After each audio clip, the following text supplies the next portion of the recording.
Matteus 13 vers 3 tot 8. Hy het hulle baie dinge in gelykenisse vertel en onder andere gesê, 'n saaier het eendag gaan saai. Met die saai het 'n deel van die saad op die pad geval en die voëls het gekom en het opgepik. 'n Ander deel daarvan het op klipbanke geval, waar daar nie baie grond was nie. En dit het gou opgekom omdat die grond nie diep was nie. Maar toe die son warm word, is dit verskroei en omdat dit nie wortel geskiet het nie, het dit verdroog. 'n Ander deel het tussen die onkruid geval en die onkruid het opgekom en dit laat verstik. Die ander saad het in goeie grond geval en 'n oes gelewer. Party 100voudig, ander 60voudig en ander 30voudig. In hierdie gelykenis wat Jesus vertel, is die saad die boodskap van die koninkryk. God se koninkryk is ewig. Dit is gebaseer op ewige waarhede. Maar die koninkryk van hierdie wêreld is gebou op menslike idees en op menslike ideale. Die koninkryke van hierdie wêreld tart God uit, maar God se koninkryk verheerlik hom. Die koninkryke van hierdie wêreld is tydelik, maar die skatte van God se koninkryk is ewig. Die koninkryke van hierdie wêreld lei mense op paaie van duisternis wat eindig in die dood.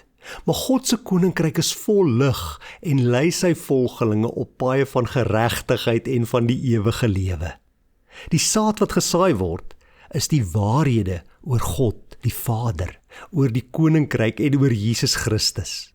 En die mense wat hierdie boodskap van waarheid hoor, ons is die grond. As jy na hierdie gelykenis kyk, as jy dit hoor, dan moet jy jouself die vraag afvra, watter grond is ek? Is ek dalk soos die pad? Hoor ek die woord, maar dit maak geen indruk op my nie? My hart is te hard? Of is ek dalk 'n klipbank? Hoor ek die woord, neem ek dit dadelik aan met blydskap, maar dit skiet nie wortel in my lewe nie. Dit word nie deel van my lewe nie, en daarom hou dit nie lank nie. As ek ter wille van die woord verdruk word of vervolg word, as ek gespot word, dan raak ek gou afvallig. Of is ek dalk soos die onkruid? Is ek iemand wat die woord hoor, maar die bekommernis van die lewe of die verleidelikheid van die rykdom van hierdie lewe verstik die woord in my lewe. En dan bly dit sonder vrug. Die mooi en die lekker dinge in hierdie lewe is vir my belangriker as wat God is. Of is ek goeie grond?